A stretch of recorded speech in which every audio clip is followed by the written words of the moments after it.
To me, it feels like Dark Souls 2 is to Dark Souls 1 what Majora's Mask is to Ocarina of Time. And as we go through, I'm going to kind of just give my thoughts on why that is.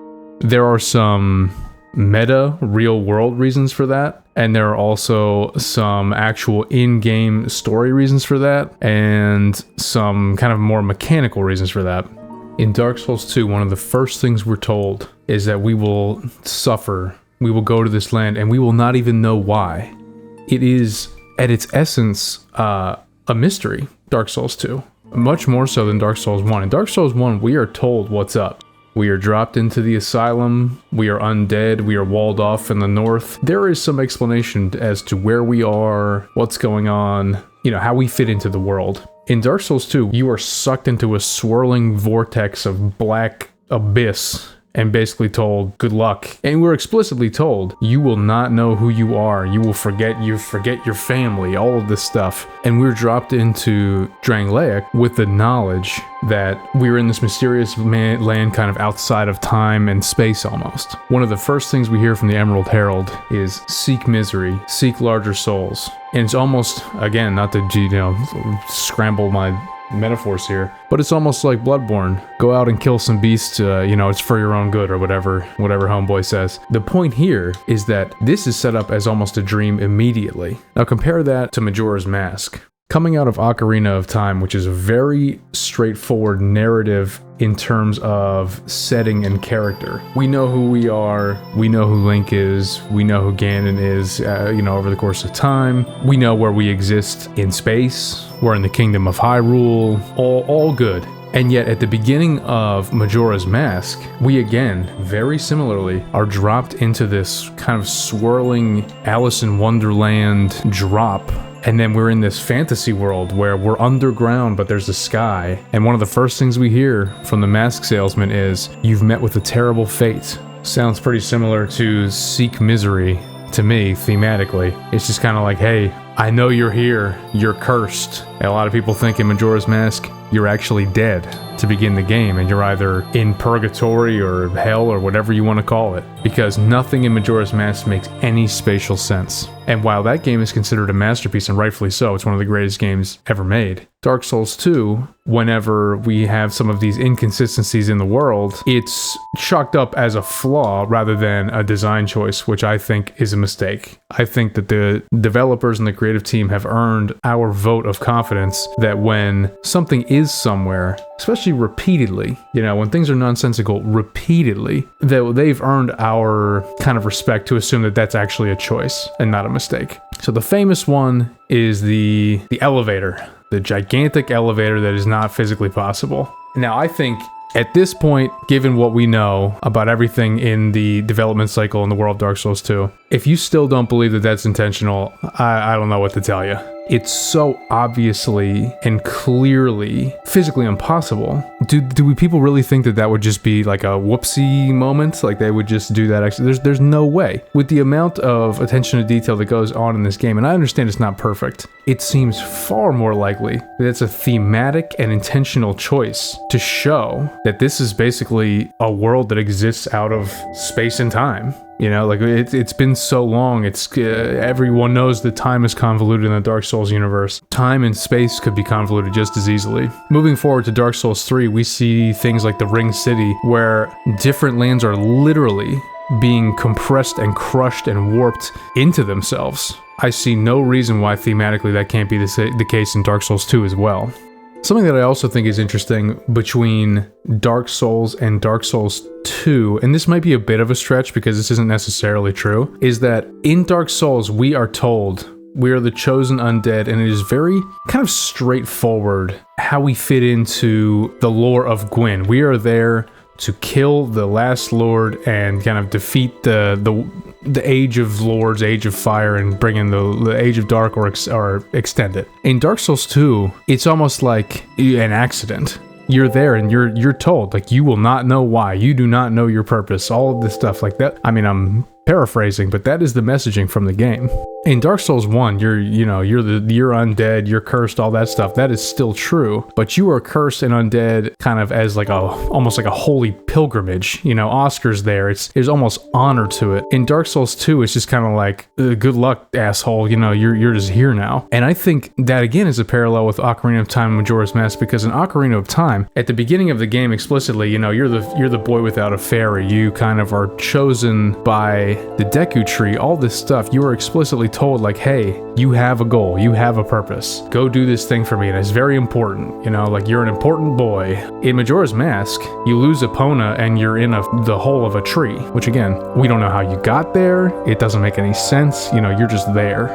Another obvious parallel between the two games and the two stories is kind of an endless cycle. This loop of repeating action that cannot be stopped, cannot be helped, unless very powerful and difficult action is taken. In Majora's Mask, this is extremely straightforward in terms of the consequences and what's going on in the world, because the moon is literally crashing down onto the earth in a 3-day cycle that the player must repeat over and over and over again, like Groundhog Day, until you're able to stop it. In the entire Dark Souls series, not just Dark Souls 2, probably the overarching theme is the inevitability of cycles, light and dark, the light extinguishing, things going from knowledgeless, empty gray, vapid nothingness to that disparity of light and dark, and then back ultimately at the end of the day to that knowledgeless, nothing grayness.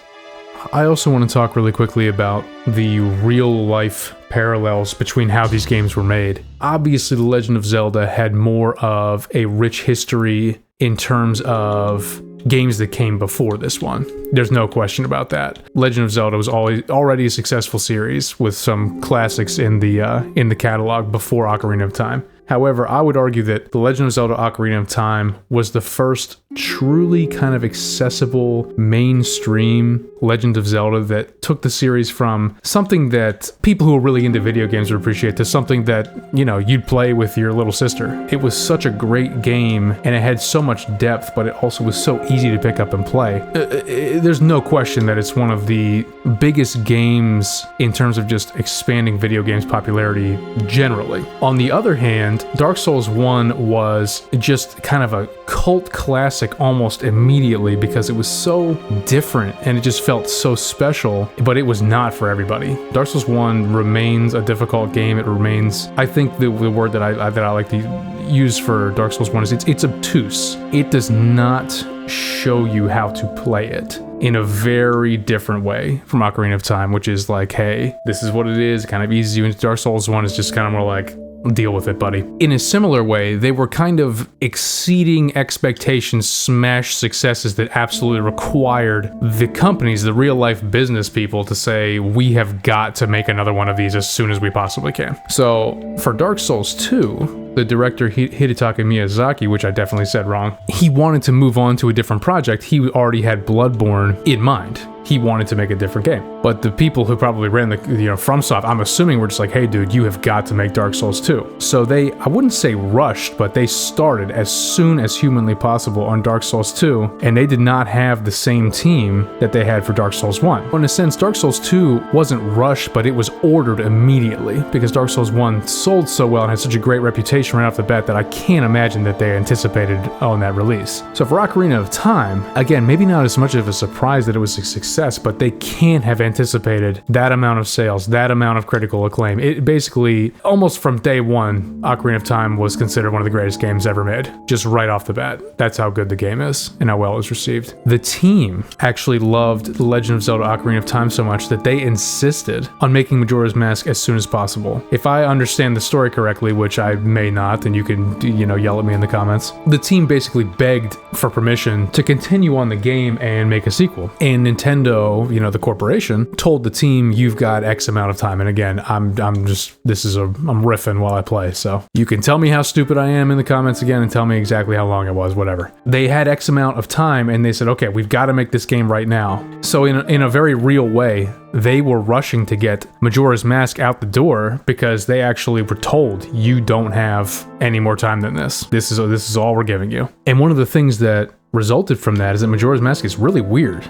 they did not leave a lot on the cutting room floor in terms of ideas. They kept shit in the game. If they had an idea, they rolled with it. And the game is super weird. It's very different than Ocarina of Time, even though it's built on the same engine and all of the assets are essentially the same. Even your character, like there's so many assets that are reused just for practical purposes. But the actual game and the ideas within the game are incredibly different. But Ocarina of Time was so polished, it was so specific, it was so, we have vision, we have storyboards, we have this and that, and it very clearly shows. It's why it's such an undeniable timeless classic. Majora's Mask is a timeless classic because they built on top of that foundation, but they just threw everything at the wall. It's just a wild game. Dark Souls 1 maybe didn't have that kind of budget and time that Ocarina of Time did, but it absolutely had the vision. The director of Dark Souls 1, the writers, the developers, they were pulling in the same direction, there's no question. And the very end of the game where they ran out of time and kind of, things went a little haywire notwithstanding, there is no question that Dark Souls 1 is a very meticulously designed, storyboarded, and executed game. Again, with some exceptions. And so Dark Souls 2 comes around, and they have a partially new team, they have a new director, and they have this oppressive expectation of the first game thrust upon them, and they don't have that much time. They don't have, I don't know what the budget was, but clearly they were being pushed to get the game out. And I don't mean that as disrespect with the final product, it's just a real life reality. When the first game does that well, they're like, we need to, strike while the iron's hot. That's just how business people think. So when Dark Souls 2 was in development with this new team, it's almost like season 2 of True Detective. I'm sorry, I'm all over the place. But when the first thing does so well, you have to make a second one. But if it's your life's work and your life's vision to create that first thing, and they say, okay, just do it again. That's so difficult. And in the case of Dark Souls 2, I don't think they thought they were going to make another one at all. So this team of creatives had to come up with a concept that built upon a very complex and well-realized concept in Dark Souls 1 and make it not only unique and interesting, but they had to make it make sense. It had to build on top. So again, they went with the theme of light and dark with cycles, and they expanded upon that. And I actually think, considering those real-life circumstances, it is unreal how well the themes actually work from Dark Souls 2. And that is very, very similar to me, to how Majora's Mask took this epic, grand adventure from Ocarina of Time and turned it into this weird story with these weird story elements, but still had this gravity to it. And I think that's a huge parallel there as well. That's about it. I could ramble on, and I already have, but I wanted to make a little bit more of a lighthearted one. My first 2 videos are a little more serious, and I will continue to, put out material like that. I'm very interested in the psychology and philosophy of the Souls series. I'm going to do that. I'm going to do a little bit more lighthearted stuff like, some Soul Level 1 runs, that kind of thing. So stick around, subscribe if you're interested in this type of content. I really hope to keep this up, but your support means everything, so whatever you can do, like, comment, subscribe, share with a buddy. It really does help let me know that what I'm doing is worthwhile, so cheers.